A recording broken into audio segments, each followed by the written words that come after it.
তোমাৰ নামটো কোৱাচোন প্ৰথম। হয় নমস্কাৰ, মোৰ নাম এলবাৰ্ট নাৰ্জাৰী। তুমি কাৰ পুত্ৰ? মই ইটো কেনেকৈ ক'ম এতিয়া? কাৰ পুতেক তুমি? কিসকা বেটা? মই মিষ্টাৰ অশোক নাৰ্জাৰী আৰু মিছেছ মল্লিকা নাৰ্জাৰীৰ সন্তান। ইমান ধুনীয়াকৈ কৈছা তুমি অসমীয়া।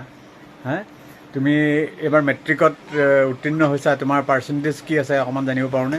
মোৰ পাৰ্চেণ্টেজ 61.66%, ফাৰ্ষ্ট ডিভিজন। কোন স্কুলৰ পৰা তুমি কৰিলা? মই ৰেইনব' ইংলিছ স্কুলৰ পৰা মেট্ৰিক পৰীক্ষা দিছোঁ এইবাৰ। কালি ৰিজাল্ট দিলে?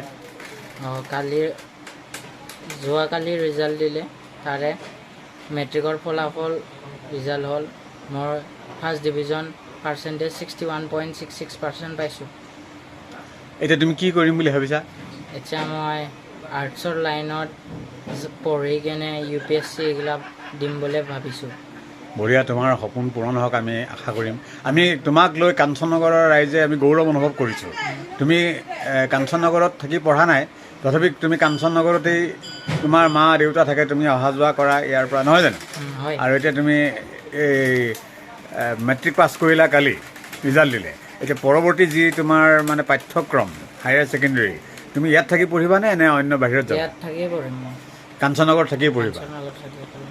এতিয়া কাঞ্চননগৰ উঠি অহা যিবোৰ মইনা মইনী আছে, তাৰমানে তোমাৰ ভাইটি ভণ্টি, সেইবোৰৰ ডেভেলপমেণ্টৰ কাৰণে, তেওঁলোকৰ মেণ্টেল এণ্ড ফিজিকেল ডেভেলপমেণ্টৰ কাৰণে কিবা কৰিবা নেকি তুমি? মই বৰ্তমান একো ক'ব বিচৰা নাই। ভাল হৈছে, আমি ভাল পাইছোঁ তোমাক, অঁ। খুব ভাল লাগিছে। তুমি পঢ়াৰ উপৰি আৰু বেলেগ কিবা কিবি কৰা নেকি? খেলা ধূলা এনেকুৱা, নাটক, গান, ডেন্স? নাই, মোৰ এনেকুৱা ইণ্টাৰেষ্ট আছে, বাট মই একো নকৰোঁ আৰু। বঢ়িয়া, তোমাৰ উজ্জ্বল ভৱিষ্যত কামনা কৰিলোঁ।